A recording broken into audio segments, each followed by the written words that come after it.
Hello, Scorpio. Welcome to Catalyst Energies, and my name is Dee. Thank you for joining me. I am so grateful that you're here. Wow, I got really ahead of myself there.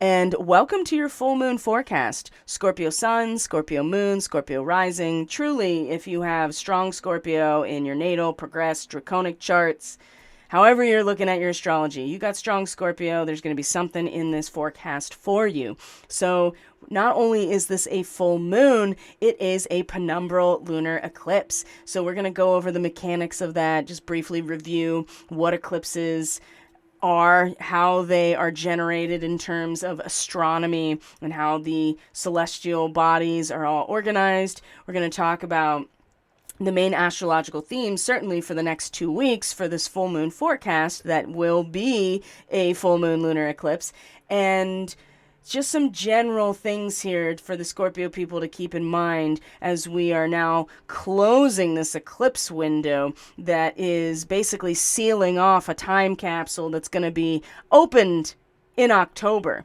So we're going to go over the eclipse map and the animation just to give you an idea here where the path of the shadow of this penumbral lunar eclipse is, and then get into the charts and really start to look at the areas that are going to be impacted for the Scorpio rising people in particular, but also the main transits, because there are some big ones that are going to be happening even in these next 2 weeks. Scorpio, let's talk about the nodes of the moon first and what that actually means, because the nodes of the moon are responsible for eclipses. So you may already know this if you're familiar with it. You watched the solar eclipse report that I've already done, so bear with me here, but it's always worth reviewing, because when we review this material over and over and over, this is how we learn, right? This is how I've learned, is by doing it over and over and over. So, and then it becomes, that rote repetition is eventually going to turn into a neural pathway that you don't have to actually think about. It just is there and allowing new and broader connections to be made. So the lunar nodes, and all planets have nodes, but the lunar nodes in relation to evolutionary astrology represent the unconscious soul drive in a direction. So the transiting nodes represent all of us at a soul level, where we've been and where we are going. So it's the point of the lunar orbit that crosses the ecliptic plane, which is the solar orbit for our planet, where we live here on Earth. So there's 2 nodes. There's an ascending, there's a north node, there is Rahu, or the head of the dragon, and then there's a descending south node, Ketu, or the tail of the dragon. The tail showing where we are coming out of. It provides the momentum, kind of like this rudder, right? Or some sort of mechanism, the tail of the dragon swishing back and forth, that's pushing and propelling us forward. And the head of the dragon, which is where the soul is being pulled in order to achieve or to grow or to evolve. Now, Scorpio, the south node has been in your sign for the last 18 months. And there's an 8, speaking of 18, I mean, that is the number of the moon in the traditional tarot. Like, the moon card is number 18. So the nodes of the moon have this 18-month transit of an axis of signs.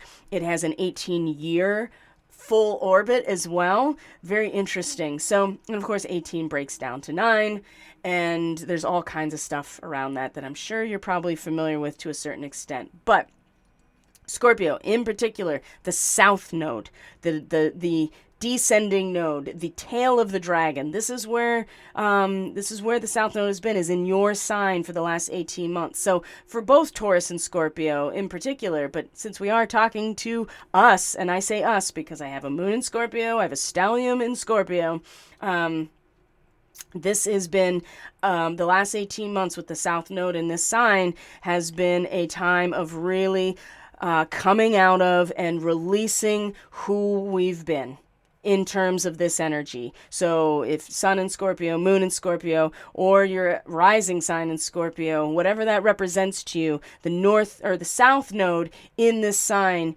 we're saying goodbye to these aspects of who we've been, and we're moving towards the aspect of how we're evolving, which is in our inherent value in relationship, right? That is what Taurus is inherent value, worth, natural energy and fulfillment, abundance, all of these things about fixed earth and Taurus. This is where the Scorpio person recognizes and realizes who they actually are, is in the relationship, because Scorpio is about the merging, the communion, the cooperation, how we do business, and how we generate more than the sum of our parts. It's truly magical in that way. And it doesn't have to be magical in terms of woo-woo. It actually is a return on your investment. And so one of the most obvious examples about the Scorpio and 8th house energy is the sexual alchemy that creates an actual life. And this is about the intensity of being drawn together in order to do that act, right? That's what happens. Sex, death, and taxes. That is the 8th house, which is ruled by Scorpio. So the banking system is also something very obvious that we can look at in terms of the South Node in Scorpio and what is happening, right? We're moving away from the way we've done business and banking. It is over, and this is the last of the eclipses in this axis for the next 9 years, when they flip and the North Node will be in Scorpio. So that's one way to look at it. But Scorpio people, we're talking about how our aspects of who we've been are truly ready to be released. And these are unconscious drives, but they are influencing our identity or our sense of expression or how we feel and how we adapt to the world around us. That is changing and has changed. We're letting it go. So this is kind of that last push. And like I said, we're going to put the cap on the time capsule here and open it back up in October with this eclipse cycle. So things will be felt really strongly, but the full revelation of that feeling isn't going to be nearly as apparent. And that's part of what the eclipse represents. So first, let's look at the eclipse map and the animation just to kind of ground ourselves here in the mechanics of the actual eclipse itself. So this is just going to show just a few seconds of what the shadow of the eclipse as the moon is full. So you can see where it's traveling in terms of the planet, right? And you can see that it's all over here in the east, basically. I mean, certainly most of Western Europe as well, but this entire shadow you can see is where the eclipse is. And if we were to look at a different map, like a 2D map here, I'm going to show it to you, like a 2D eclipse map, one of the things that really struck me is where the shadow is not at all, which is the Americas, right? It's this entire Western hemisphere, basically, with the exception of, you can even see very faintly, and this is timeanddate.com, all one word if you're interested. Use whatever site makes sense to you and you like and you enjoy, but this is just what I use. You can even see a faint shadow on the edges here that covers most of Africa, most of Europe. There's a little bit of northwestern Europe. It looks like Scotland, basically, that is not being aspected. Oops, I just zoomed in. That is not being aspected by any of the shadow, and even up into Greenland. Some of these areas, I'm not sure, I don't remember exactly, Sweden, Norway, and Finland. It's so typical of Americans. But for the most part, most of the Eastern Hemisphere coming into Europe and Africa are all in the shadow. And what is obviously not in the shadow is all of this, even parts of Portugal, it's not going to be visible at all. But the Americas, the two American continents, are not going to be in the shadow at all, which I think is really interesting and just worth noting. So that's the mechanics of the eclipse. Now, in terms of long-term things to keep in mind for the Scorpio people, and then we're going to get into the specifics here. 1, Pluto, as being one of your ruling planets, ruling the sign of Scorpio, just stationed in its retrograde yesterday, which was the 1st of May. It will be retrograde until the 10th of October. as we're coming into the balsamic moon and the end of this eclipse cycle. It will station direct on October 10th. So there's already this piece that is directly linked into this eclipse and the Scorpio people. And not only Scorpio sun, moon, and rising, but I would say even the Scorpio, Pluto in Scorpio people, right? This is a generation.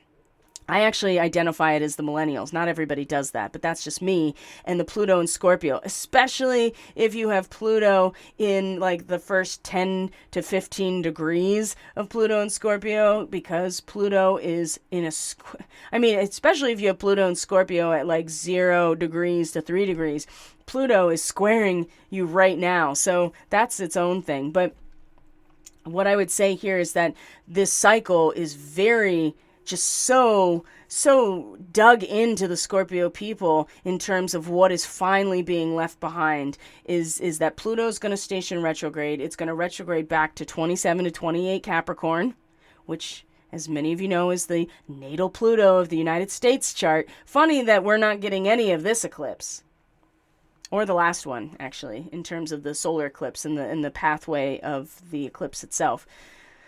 2024 is a different story, but Pluto is going to station direct as we come into the next eclipse cycle. So as this time capsule is being opened in October, when Pluto stations direct, so much of what's happening right now that is felt very extremely but not fully realized is going to be fully realized. The other part that is related directly to Scorpio people is that Mars is the only planet that is not going to retrograde during this entire eclipse cycle, which again takes us out into October, mid-October. Everything else on this chart, everything is going to be retrograde at some point, besides the sun, right? Because that doesn't happen. But everything else you see on here is going to be retrograde, not counting the asteroids.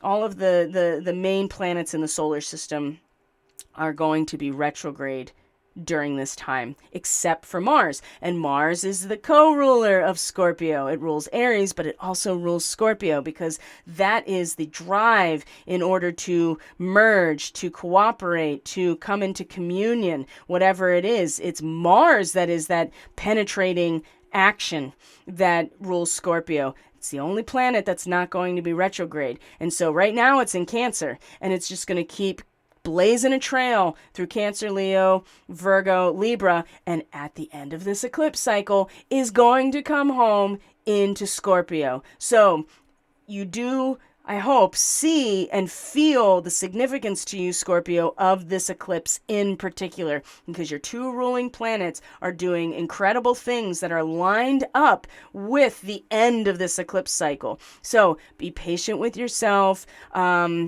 Realize that there is such deep, profoundly soul-related change that is finishing up as the South Node is finishing up in your sign, and that, yes, this full moon is going to be very intense, and it may not be fully revealed, but if you are able to tap into that space of deep feeling, right, and not be afraid to face the storm within your relationships and feel into how that is going to translate down the line in the next 6 months, I think it's going to be okay. I mean, especially, if you're a moon in Scorpio person like I am, like, talk about, these are the people that we are the people that are very familiar with the emotional experience of that brooding, basically, and that intensity. And a moon in Scorpio is a very difficult time of the month, because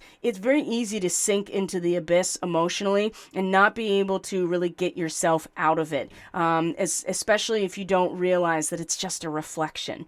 And this reflection is going to be distorted with the shadow of the earth cast onto it, which is very interesting considering all this Taurus energy being fixed earth in terms of its elemental designation. So the relationship itself is, it seems to me, and who we are in the relationship is going to be the shadow that is cast upon the full moon. So just keep in mind that there's no way out of the relationship itself for the Scorpio people and what is going away, right? It is the change in the relationship the shadow cast as that as we are changing in relationship, that is really going to be revealed. And specifically, can we stay in our absolute integrity as those changes are occurring, as we are braving the storm in terms of the changing and moving towards our inherent value in relationship in general, whatever our relationship is. If it's related to actual people in terms of our loved ones, how we do business, our relationship to society is definitely part of the seventh house. Our relationship to spirit or God, the great spirit, source, divinity, however you conceptualize it, that's part of and truly every relationship we have is really just an extension of our relationship to God, whatever that means to you. So when you can feel into that, I think it gives a little bit more significance and helps kind of understand that, in the eyes of everybody that you're in relationship with, it's really just God coming into the picture, and that's the relationship that you are holding. So can we stay in our absolute integrity? Are we able to at least intuit where things are going within ourselves, as old aspects of who we are, deep aspects of who we've been, are also wrapping up and being left behind? So, and the fact that Pluto stations direct and Mars comes into Scorpio at the end of this cycle seems really significant for the Scorpio people. So hold fast, my friends. Now, let's get into the specific transits here over the next 2 weeks, because they are mighty, and they do relate directly, again, to the Scorpio person. So one of them is the fact that, and we'll see it as we go through the play-by-play here, is that the Sun and Uranus come into a conjunction on the 9th of May. So this is in Taurus. This is in a degree that represents a new continent rising out of the ocean. I feel a little weird about being out in the ocean during this time. Personally, as a Scorpio stellium person, who knows what that's going to bring about. I actually know exactly where I'll be, which is in Orlando and Cape Canaveral on that day. So who knows? I'm prepared for anything at this point. So, but in terms of the archetype and symbolic meaning and the resonance and frequency of these degrees in the astrological mandala, the Sun and Uranus coming together is usually, happens once a year, and it's usually some sort of stimulating and exciting event that comes out of nowhere, right? And for the Scorpio people, truly in us, in terms of relationship, something unexpected, stimulating, maybe pleasant, it really depends, that comes up in relationship or comes out of us as a result of relationship, that is something we can't plan for because we have Uranus, and something that is meant to be spontaneous, okay? After that, Mercury in Taurus stations direct, and so all of the review and all of the internal processing about our value in relationship is going to start moving forward again. And we're going to start applying all of that review and proofreading, all of that reconsideration. We're going to start applying that to the realm of relationship very actively. Mercury moving through the 7th house in general is like you learn more from the relationship than you do from studying or investigating anything in terms of information. Now, Scorpio people are incredible investigative journalists. They are incredible researchers. I should say we, again. Because I don't want to make it about me, but I do fit into this category of a stellium in Scorpio and a moon in Scorpio. So incredible investigators, but it's in the relationship that you're going to get the most information. And once Mercury is moving direct in this area, the amount of actual learning, empirical observation, bringing forth, through exploration, discovery of relationship is going to not only turn back on in its direct motion during this time on the 14th, but it's also, there's been a lot that has been learned already through the retrograde. So that's also relevant to this next 2 weeks. Venus is going to come into Cancer. And she has been transiting the 8th house for the Scorpio rising people, and oftentimes gives a lot of warmth and meaning to sharing, right? The 8th house is the Scorpio house. And considering how intense and deep the Scorpio people are, the fact that the 8th house, which is the house of death, sex, taxes, of return on investment, how we do business, magic, and truly the deep still waters of our own abyss, right? Our own shadows revealed to us in the 8th house.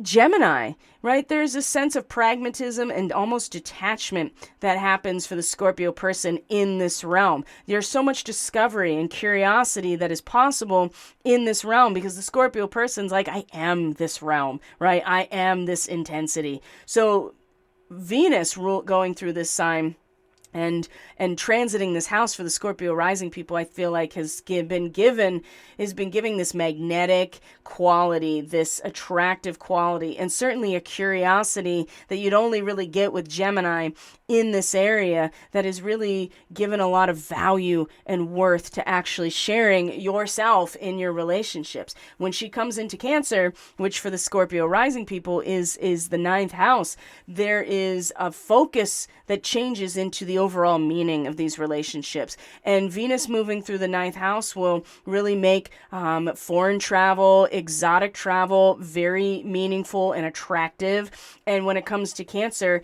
it will be something that has to do with our deep roots and power and the meaning of family and the meaning of insulated, consolidated power through intimate relationships. I feel like is going to become way more accessible and something that is embodied for the Scorpio people as Venus comes into Cancer. Of course, Mars has been charging through here, is going to be like, and has been clearing a path and will continue to do so over, the next 6 months, moving through the last 3 houses of the Scorpio rising chart.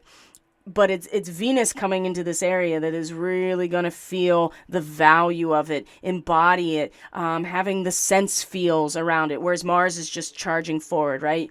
And these two are going to come very close together during this 6 months in Leo.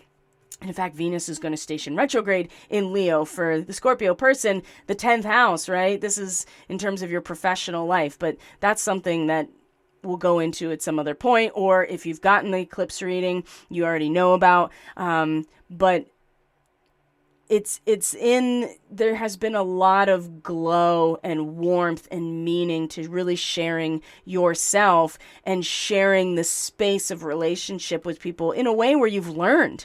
You really have learned, and there's been a bit of a detachment because there's curiosity, there is discovery, right? So that's about the change, and the energy of embodied meaning is going to be very emotional and very family-oriented when Venus comes into the 9th house, okay? So, but in the meantime, Mars, your chart ruler, already in Cancer, moving through Cancer, really actually tunneling it deeper root system. And when you have Mars in the 9th house, talk about a champion of philosophy and belief and meaning and purpose, is going to be in a trine to Neptune.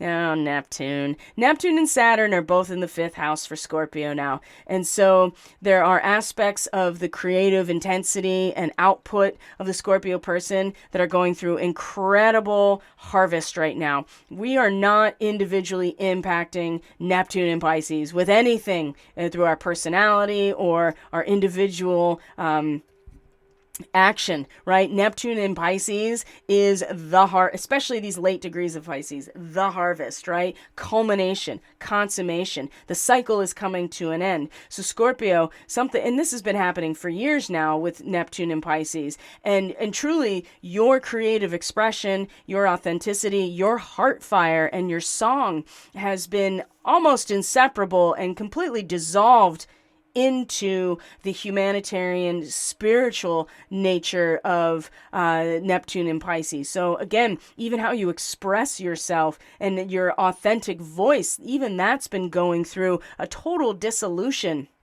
and being completely insolvent in some ways. So you're not doing anything. None of us are, right? But Saturn here is now in Pisces, and it has been difficult, right? But we haven't really poured the concrete quite yet. Saturn is going to station retrograde in June, and it won't leave Pisces. So for Scorpio, it's still not going to leave the fifth house. But this gives a sense of real foundation and real responsibility and a sense of uniqueness to your voice, right? The idea here is that who you've been and how you've expressed that has been going through a huge overhaul with Neptune in Pisces, right? It's just dissolving down to one stream of universal consciousness. And Saturn here is like, okay, well, we're going to start giving a very unique and structured nature to what is coming into this zone, right? This is your creativity. This is how you express yourself as a Scorpio person, which is very transcendent. It's compassionate. It's unconditionally loving, right? The fifth house is about how we express our joy or our sorrow, right? And so Saturn moving through the fifth house can keep people from taking unnecessary risks because it is very formulaic and it's very structured, but it also makes your voice very unique and delineated from everyone else. And I think that is something to keep in mind, Scorpio, especially when Saturn stations and goes retrograde throughout this time period, because that's going to really give an opportunity to see if the mold that is going to be cast is exactly where you want it to be, right? So you may need to kind of go back over that and see if the structural framework of your creative expression and intention is really going to hold what eventually gets poured into it, right? Knowing that where it's been is fully just turning everything into wet concrete in some ways, and eventually it's going to find its in a new shape with Saturn. But Mars is going to come into a trine with Neptune. And so the spiritual courage here in terms of the meaning, even as the creative expression and individually is going through its transcendence, there is still an individual meaning of establishing personal power, the meaning of family and acting on it, and meaning of intimacy and acting on it, and commitment and loyalty and acting on it. That never goes away.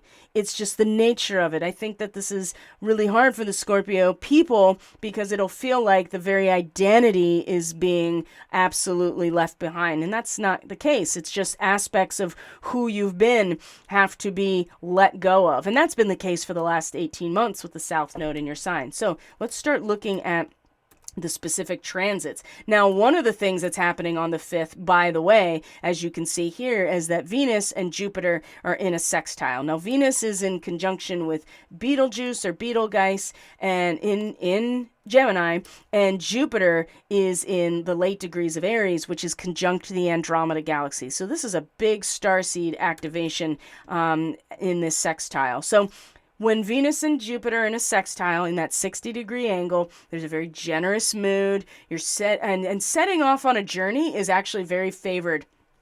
There's good fortune, there's growth, there are interactions that are cooperative. Now, one of the things to watch out for is a tendency towards excess, and this has a lot to do with Jupiter in Aries in your 6th house, finishing up here that is like, oh, I can manage all of the stuff, right? Jupiter moving through the 6th is managing the process of personal transformation. Now, Chiron being here has also been poking at the Scorpio person in terms of the wounds and the identity that we often feel kind of trapped within, and that we come into savior mode so that we can bypass healing from our own suffering. And I think that Chiron in the 6th house, especially for the Scorpio rising people, has been a real tender point in terms of personal transformation, and because Scorpio people really know themselves and their worth in the relationship. But if there isn't a potency that's established by the personal transformation of going within, really establishing a a dedicated practice or facing the healing crises that often come in the sixth house. It doesn't matter how expansive and managing it is if you aren't accepting the process of really healing from your own suffering, right? And so this is very favorable, and the only thing to look out for here is a tendency towards excess, and that may mean. Especially with Venus up here in the 8th house like this, that there is an unbearable pressure that you finally allow, yourself to be released from. And there's a bit of, how do I say this? There may be a bit of escapism that kind of goes along with this in an effort to really feel like, and this degree, by the way, 28 degrees Gemini, not only is it started in conjunction with Betelgeuse and Polaris, and so it has its own starseed, Orion starseed quality to it, but there's something about bankruptcy that is directly related to 28 degrees Gemini, right? To be released from unbearable pressure. And in some cases, this will be a very welcome release in pressure, okay? In terms of what you're sharing, in terms of your cooperation, in terms of all of the themes of the 8th house of coming together. And maybe it's just hasn't been working because of, again, who you've been as a Scorpio person is being left behind in order to come into someone new. And so you may find yourself being like, you know what, it feels so good to release myself from this. And that's a good thing. It's just you don't want to go so far that you're not able to manage how it actually allows you to engage in your own personal transformation. You may there may be releases here so much that there is no way to really manage. And specifically, Scorpio, boy, I just got a big hit on this too, is that even when you let go in this way, you still have to answer to yourself. And true spiritual independence means that you stand in your independent, autonomous nature, in your true nature, and face those who have come to expect something else from you, right? And there's nothing wrong with that necessarily. If you are going to release yourself from the unbearable pressure that is built up in the energy that is created in your relationships, just know that you don't want to have it so big and explosive that you actually can't manage the way that process is meant to lead towards your own transformation, right? This is totally, and this comes in again to Chiron in areas as well, in this area, I feel, where there may be a complete bypassing of the responsibility to yourself and to managing this energy. It may be released in terms of the larger context relationally, but there is something to account for in terms of your own personal growth and transformation, and you can't let go. So there's a tendency towards excess, but totally Venus sextile Jupiter is a great transit like this, and really, like I said, foreign travel is favored. It suggests that there are really good feelings, a generous mood, and good fortune and growth, and very cooperative interactions. It's just that it can get too much, and then you just kind of lose control of everything, and you're not responsible internally and individually for how this is actually going to affect you and affect future relationships. That is a big one as well. So it's not that you can't enjoy the travel or the good mood or just kind of swinging back and forth in the hammock. It's that if you just go too far to the other side, that's where the tendency toward excess can really bite you in the ass and in future relationships, right? That's a huge one. So that's right away at the eclipse as well. And we come into, we'll come into the 6th, and this is, the moon is just going to keep moving through Scorpio and then come into Sagittarius. That's Saturday into Sunday is when the moon comes, is when it's Sunday when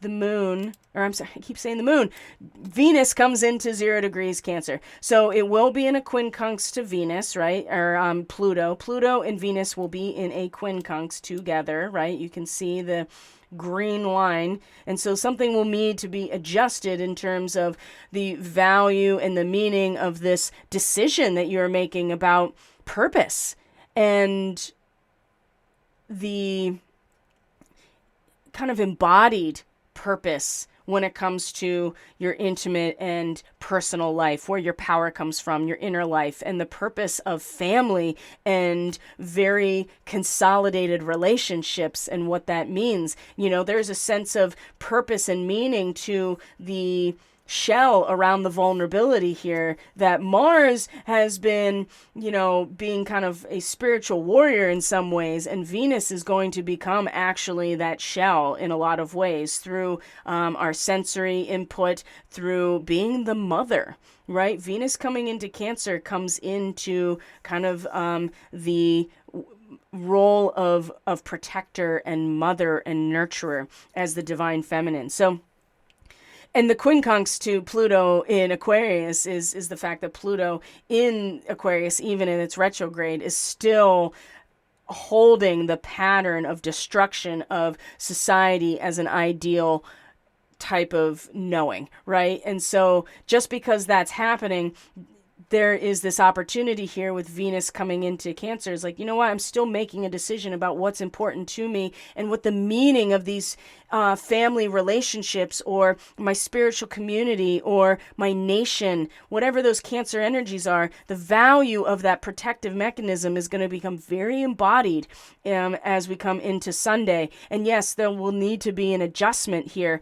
And of course, these quincunxes and adjustments are amazing for true transformation and transmutation of the energy. So Sunday has that as like the main thing here. So as we go through into next week, we're going to see this is on the 9th is where the Sun and Uranus come into their conjunction.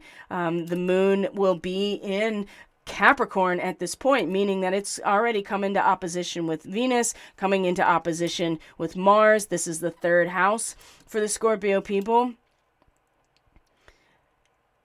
But the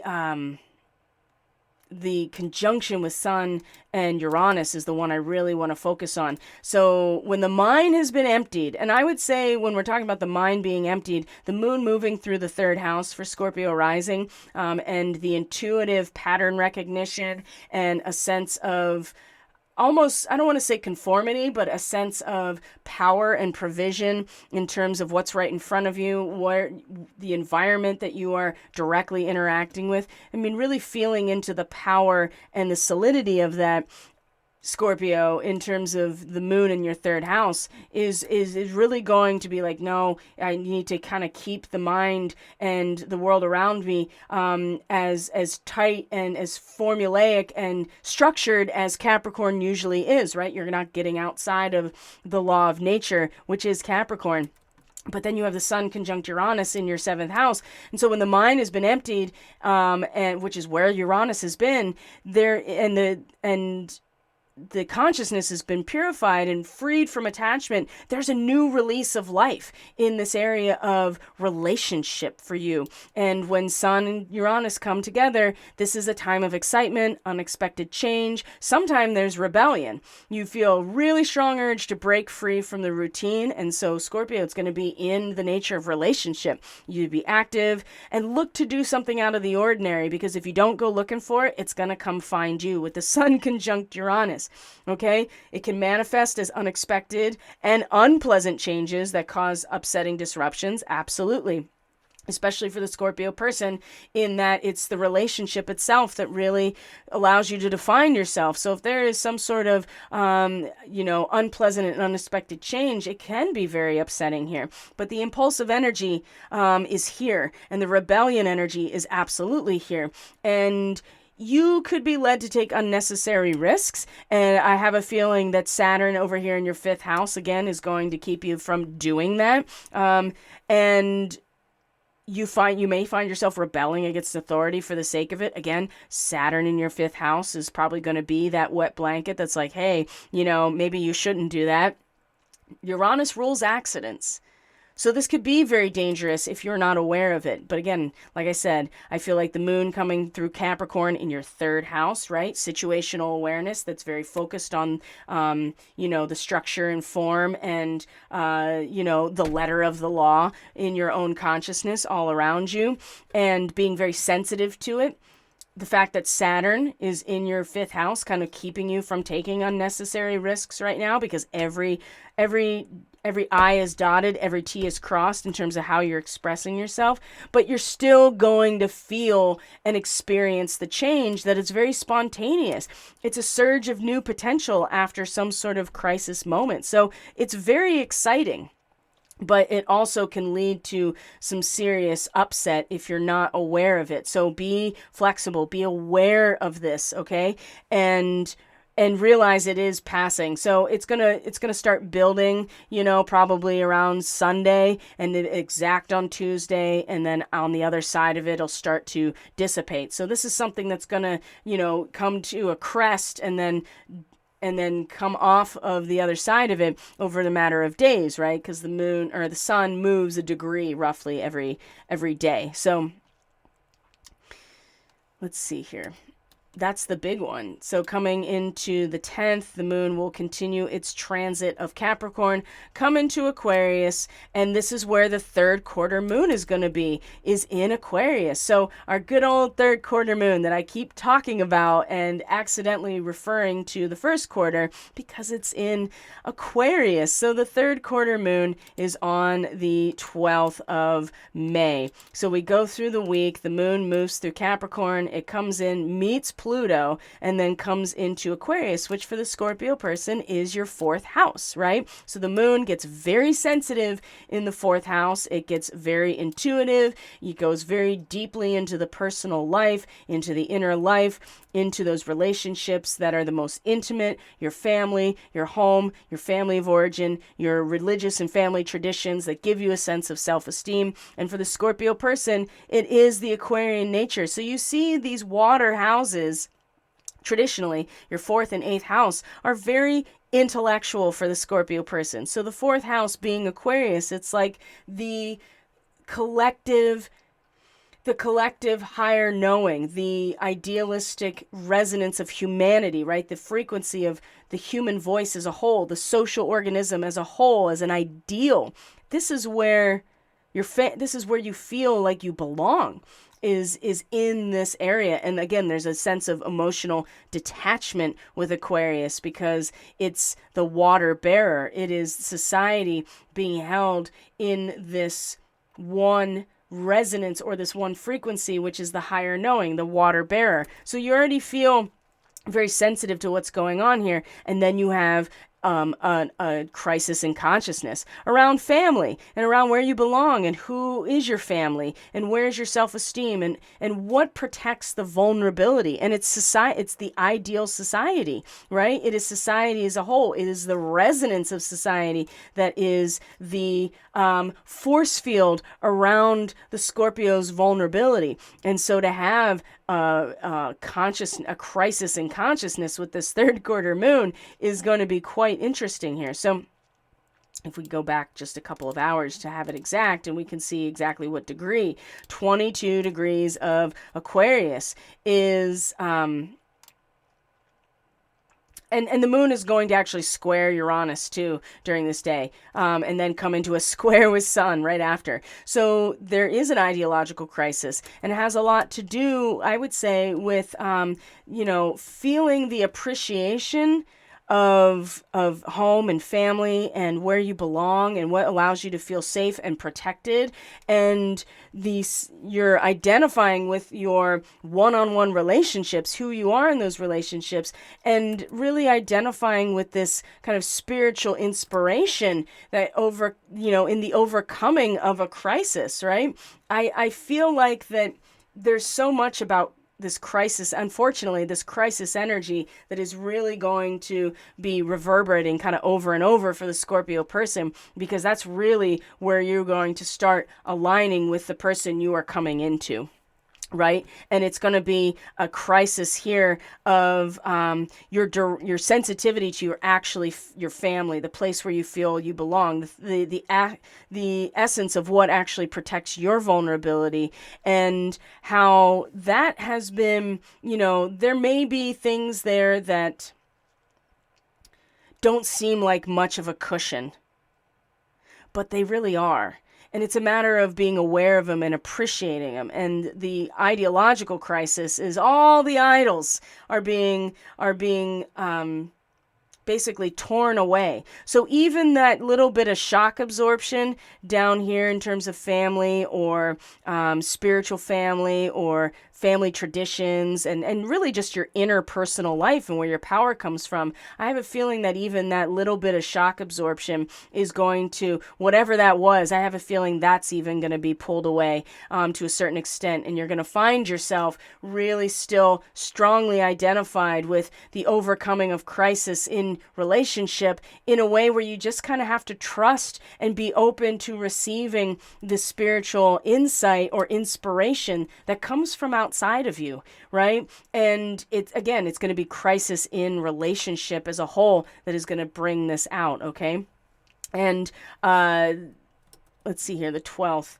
The other thing that's happening during this day on the 12th is actually really good, is that Mercury in its retrograde is going to sextile Saturn. So at the very least, there is clear thinking, good judgment, organizational skills that go along with this. And yes, Mercury is still retrograde, but that is a good thing in terms of reestablishing or certainly reconsidering, the new quality of being that is coming into you as a person, and being aware of what's being left behind but not being attached to it. And so this is a really ideal time for negotiations and signing contracts when Mercury is in a sextile to Saturn. And this is going to be too that Saturn is coming into this degree that is opposite. This is a huge Draco, by the way, activation. The Saturn will be opposite Alpha Draconis. Mercury is in a trine to Alpha Draconis in its retrograde.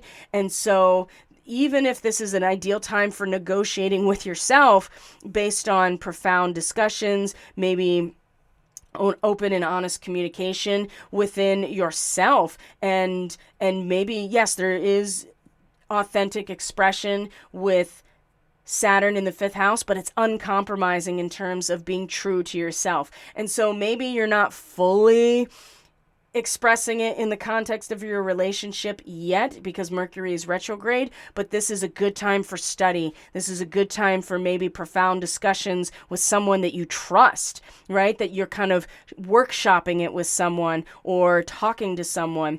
And there are very critical mental skills that are matched by open and honest communication. Maybe this is a conversation that you're having openly with someone, with Saturn kind of anchoring your heart's expression in a place that's completely authentic to you and that you are not budging out of. And it may be one of those things where you're kind of journaling or talking to yourself or talking it out with someone that's like, this is where I'm coming from, and this, I'm open to where this is going because I am not going to compromise my own heart in this process. And that's exactly what Saturn is doing, opposite Alpha Draconis. I feel like many of the Draco starseeds are going to come into a realization of their nature and how it has been used as basically, as a weapon, how that energy, that draconic energy that is incredible for healing, right? Because we are talking about Virgo, where Alpha Draconis is, for healing, for self-perfection, right? That it can be used and be expressed and utilized for all of these things to really get ourselves into a perfected vessel. But it's not for the sake of doing it, it's for the sake of being in alignment with our highest self and with the will of God. And there's something profound about Saturn being here that is just like there is no getting around this, right? And so I think this third quarter moon, as much as there will be kind of a sense of ideological crisis here in terms of, well, where is my family? What what is it that allows me to feel safe and vulnerable, but also powerful? Well, you may have to have some conversations about these things, or at least talk to somebody that you trust and be really open and honest about how, your authentic self, so that you can realize what you're leaving behind and where things are going. And the third quarter moon in Aquarius is going to be like, you know what, this is on its way out, right? All of the idols that have previously been there to kind of represent some aspect are getting, they're dissolving, they're blowing away in the wind. And it's really through the crisis in the relationship that you're going to learn the most about yourself. And I think that's going to be really difficult. The good news about an Aquarian fourth house like this is that, again, there's this sense of detachment and the meaning and purpose. The larger meaning and purpose in terms of that Cancerian energy, which is normally the fourth house, there's a lot more direct representation here with Mars as your ruling planet and Venus here, who is very much embodying the overall meaning of this, so that you don't lose sight of how important this all is, even if it's changing in the actual emotional experience of it. And you're just like, wow, even this little bit of shock absorption is actually not cutting it at this point. So it will be a crisis in consciousness.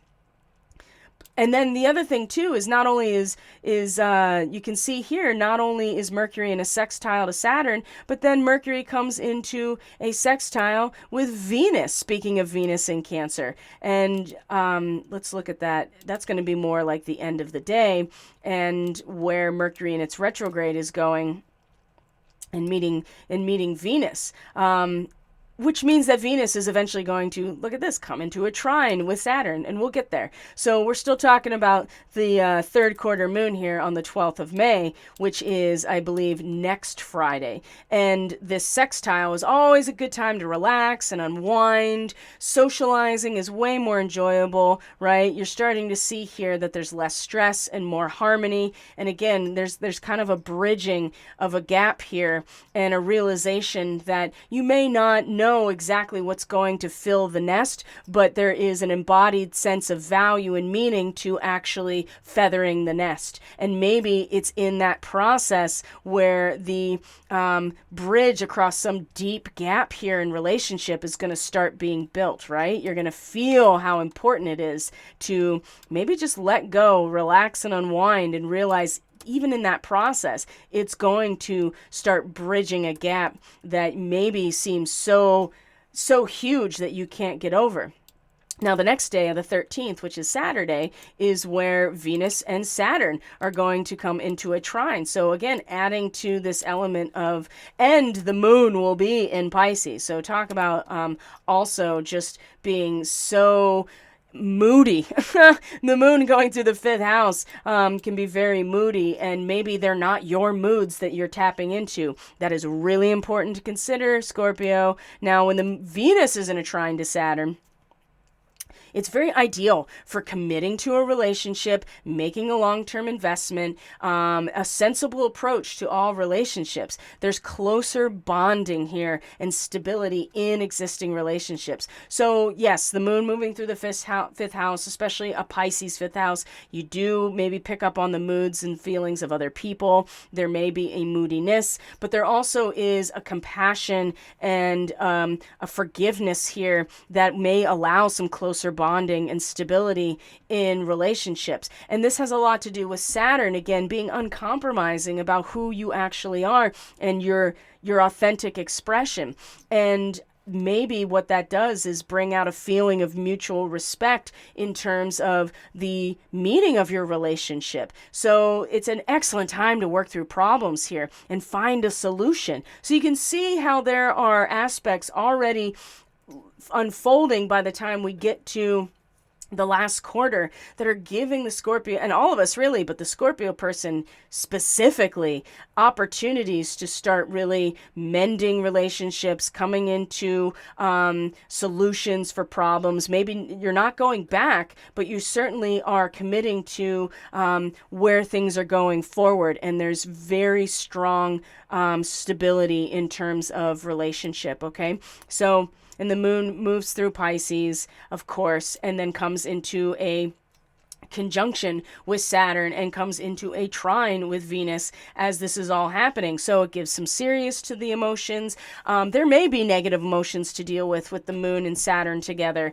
and emotional maturity. It'll expose some emotional vulnerabilities, but at the end, there's also the ability for some nurturing with the moon trine Venus here as well, and bonding. So this is a really favorable moment here, even as aspects of what has been the safe zone for Scorpio. And I mean, that really kind of feeds into this Pluto in Aquarius energy that is still here, even though it's retrograde. I think there's going to be some things that are really seen that haven't been seen and have been clouded in a lot of ways. So we move through the 14th, and this is where Mercury, speaking of relationships, Scorpio, this is where Mercury stations direct at 6 degrees, 5 to 6 degrees Taurus, a bridge across a deep gorge. I think it's going to be very clear mentally, through your cognition, through learning about yourself in relationships, how to bridge a gap that may have been there for a very long time. And so now Mercury is going to start moving direct at this point on the 14th. We come into the 15th. The moon is in Aries now, which means it's going to meet Chiron. That's always fun. And this is when, and I mean that completely tongue-in-cheek, right? Because it's like whenever the moon moves over Chiron, our tender wounds are we're very sensitive to them. And this is where tempers can flare and people can act out and be real buttholes as their wounds are being triggered emotionally in Aries, right? Flaring tempers and flaring inflammation just in general. So Mars comes into a trine with Neptune also on this day. And again, these are Mars being your ruling planet. This is very favorable, ideal time for passionate romance, stimulating community spirit. And we are talking about Neptune in the 5th, which is all about lust and romance and dating, and making it so much more spiritual and fated in some ways. Mars in a trine to Neptune is stimulating the meaning of this in a very direct and personalized way. Now, granted, the moon is in the other ruling sign of Mars, which is Aries. So how that feeds into your own daily practice, your dedication to reformulating yourself, to reconstituting yourself, to purifying yourself. You're going to be very sensitive to that.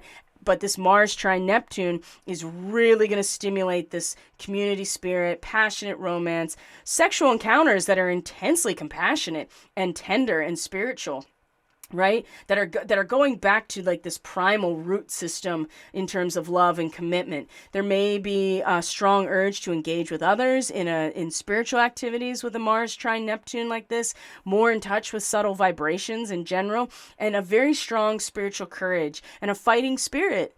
Truly, to not only defend yourself, but to defend those who are the most important to you, and a desire to basically fight for the underdog is especially when we're talking about Pisces and Cancer like this. So yes, the moon is moving through Aries, and that may be very flaring emotionally in some ways, touching on Chiron in some ways. But this is also a moment that is intensely and profoundly spiritual and emotional as well, in terms of your personal expression and your lust. There's a lot here about lust and romance and dating, and Mars in your 9th house like this is just gonna really turn up the volume on this really strong urge to engage with people in terms of the overall meaning of it.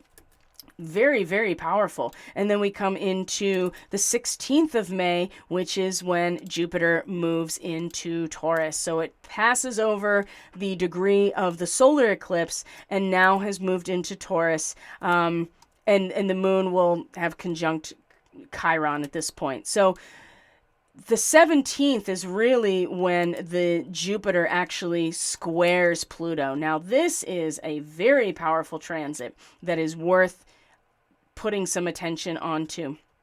especially because the moon will also have come into Taurus, which it's exalted in, and it'll meet Jupiter, it'll meet Mercury, it'll meet the North Node, it's going to meet Uranus, and then we'll come into a new moon in the last degrees of Taurus. But in the meantime, Jupiter meeting Pluto in a square makes you want to succeed big time, bigly, okay? To use the the made-up vocabulary of a very public figure. Makes you want to succeed bigly, right? There's a very intense drive to get to and reach the top, because the drive is coming from Pluto in terms of family, right? In terms of your personal life, your commitments, the place where you feel your most powerful internally, which is within your family, your home of family and origin, right? Where you belong. And Jupiter now coming into, whew, wow, I feel like there's going to be such an intense drive to succeed in relationship when it comes to the power that is extracted. And now that Pluto is retrograde, it's really going to be actually seen. The destruction here is going to be seen in some ways. Now, some people are going to go scavenge through this area, but we can just kind of behold the destructive energy of Pluto through this area now that it's retrograde. Now, your personal life is most likely to suffer. Talk about fourth house. Your personal life is most likely to suffer from ruthless determination to get somewhere. And this is about relationships. So do not, Scorpio, as much, especially with that Mars trine Saturn or Mars trine Neptune, the urge for this really passionate, romantic, but very deeply spiritual kind of connection is going to be so strong. And Mars and a trine, right, is not something that there's not a lot of stress or tension, but there's also not a lot you have to invest in it. It's just going to be there. It's just going to feel so intense. And then you have this square. You do not want that ruthless determination to succeed in this area to make you obsessive and compulsive and really start to, gain the attention of other entities or powerful enemies. Because if you start competing in some ways, or really take that intense drive to succeed in this area, you are going to start attracting the retaliation of people who are competitors. And if we're talking about relationships, it could very well be somebody that is already engaged with the person you're trying to date. It's just an idea. Just an example, but this can cover, and certainly if you are a Scorpio person, but your rising sign is different, the area of life that this is going to be relative to is going to be different. But for the Scorpio rising people, this is absolutely in terms of your own inner, your inner power and relationship, who you are in relationship. So be aware that you have to maintain a very high moral standard if you actually want to succeed with this drive. And if you overestimate yourself in this situation, especially Jupiter coming into Taurus like this, in terms of your resources, your inherent value and worth, you may lead yourself to some serious bankruptcy down the road. So you want to make sure that you have the highest moral standard and integrity of Jupiter coming into this situation. And maybe because Pluto is retrograde, you can just feel into that energy rather than getting all caught up in the determination to actually succeed in that moment. Maybe it's just a matter of feeling, and maybe you got to go through the process over the next 6 months. And I would say, Scorpio, because this is an eclipse cycle, I would actually recommend that maybe you don't fully engage in this energy and just feel the intensity of it and be motivated by it. Now, of course, if you have the highest moral standard here and you are ready to jump onto something and succeed in something and really embrace power and success and influence, then go for it. It's just that when you are so determined to get there that you engage in greed and ruthlessness, that's where it goes sideways. So just be aware of that. Being a Scorpio person, you're not afraid of that intensity, but you still are impacted by it just like everything else. Now, the balsamic moon is also moving through Taurus, so not a good time to be making new decisions here. We're still finishing out the lunar cycle. So I would say just bear witness, hold space, really feel into this. And if you are getting a strong hit to do something, then follow it. But otherwise, just be aware of the intensity in that moment. It may take some time. It may take until October until this is really going to come to fruition, or that you realize how to move forward, right? So, but there's nothing wrong with feeling the intensity of it and acknowledging it. And then we come into the 18th. Let's see here. Sorry if the formatting was off. We come into the 18th, which is Thursday, the 18th. And yeah, we're still in our balsamic moon. And the big transit here, besides the balsamic moon, is, the sun is going to sextile Neptune. You remember we had the trine, and Mars is about to come into Leo. It's soon going to be in opposition to Pluto. So that's the other thing too, is to be aware of, is that Mars is going to come into the 10th house and oppose Pluto, and is really going to want to release its power. And this again is very sexualized. It's very dynamic coming into Leo. So be aware of that. And Venus is soon going to come into conjunction, pretty much already there with Sirius as well, as we're coming into the end of this cycle. But the sun is going to sextile Neptune. And again, heightened sensitivity and intuition. It's a good time to visualize or dream up that ideal scenario, right? And you can make new goals to turn your dreams into a reality, right? Especially with the sun in Taurus or the 7th house. There's greater empathy. There's greater receptivity with the sextile to Neptune.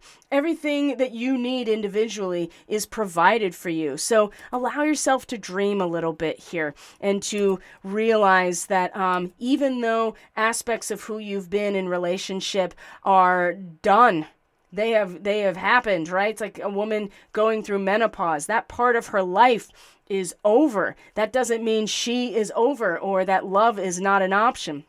It's a new, mature place to be. And the sextile to Neptune is just allowing you in your own heart and your own creativity and your own passion and your joy, to really just visualize or dream up the ideal scenario. This again really suggests to me that, Scorpio, be very mindful of what you are acting on during this time, because it's really, I feel, meant to be fully realized at the end of this eclipse cycle, when Pluto stations direct and Mars comes into your sign. They're still finishing up here with the South Node in your sign right now.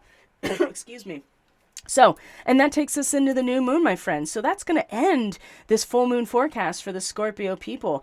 Thank you so much for being here. I truly appreciate each and every one of you so much. If you are interested in a short-term reading as a Scorpio person, don't forget that the lunar transit forecast is available to you. If you are part of the paying membership on the Starseed Fellowship, just know that these sale rates are always available to you, no matter what your sign is. So that's something to consider. And also considering for membership in the future, it's through Subscribestar currently. There will be some changes coming to that. There's other benefits and content that you get that's exclusive to membership. You can also link in the description box below to find out more about that if you're interested. But I only have room for like maybe one, maybe two, depending on the length of the reading this week to prepare for the eclipse. So if this is something you're interested in, I would suggest that you book it sooner than later, because I'm going to be out of range, out of commission, on vacation starting on the 6th of May up until the 15th. So after that, there will be no readings. And then when we come back in mid-May, we're going to start focusing on the solstice and moving through the rest of the season. So with that being said, I'm going to leave you to whatever the day brings for you, Scorpio. Thank you so much for being here. I do truly appreciate each and every one of you so very much. Take care of yourselves. Take care, especially Scorpio. Take care of each other the best you can. May your creator, whoever and whatever that is to you, bless you along your way. And I'll see you guys on the next video. Take care. Bye.